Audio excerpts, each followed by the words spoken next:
আসসালামু আলাইকুম গাইস, তোমরা সকলে কেমন আছো? সবাই তোমরা সকলে ভালো আছো? আলহামদুলিল্লাহ, আমিও ভালো আছি। তো গাইস, তোমরা কি করছো? আমি তো এখন খাবো চিপস। তো ভাবলাম তোমাদের সাথে একটু শেয়ার করি। তো দেখে নিই কি চিপস খাই।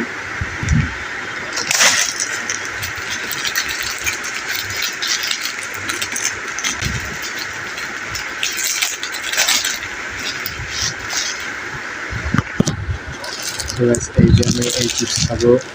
এই চিপসগুলো খেতে ভারী মজা।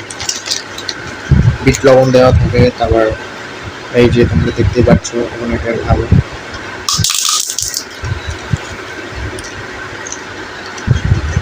খুব মজা।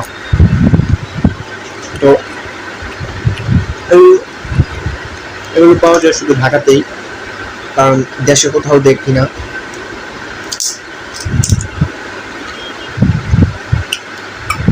ও, খুব টেস্ট, খুব টেস্ট। এটা তোমার ঢাকা থেকে যখন বাড়ি ফিরছিলাম ঈদের টাইমে, তখন এটা নিয়ে আসছিলাম, আরেকটা নিয়ে আসছিলাম। তো ওটা আমার আম্মু খেয়েছে, তো এটা আমি খাচ্ছি।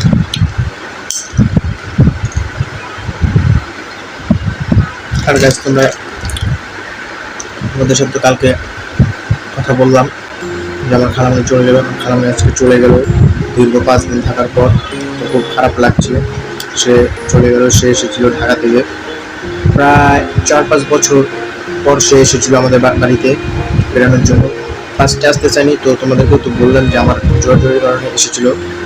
তো এখন সে চলে গেছে, আর রাখতে পারিনি তাকে। তো ভালোভাবে সুস্থভাবে গেছে তোমাদের দোয়াতে এবং আল্লাহর অশেষ রহমতে। তো দোয়া করি যেন সে ভালো থাকে, সুস্থ থাকে এবং সে আমাদের বাড়িতে আবার আসতে পারে।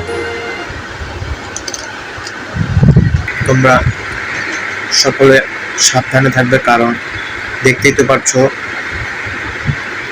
বাংলাদেশ নতুন করে রাসেল ভাইপারের উপদ্রব দিনে দিনে বেড়েই যাচ্ছে। তো তোমরা সাবধানে থাকবে এবং নিজে সতর্ক থাকবে এবং অন্যকে সতর্ক হতে সহযোগিতা করবে। তো আজকের মতো এই পর্যন্ত। আল্লাহ হাফেজ।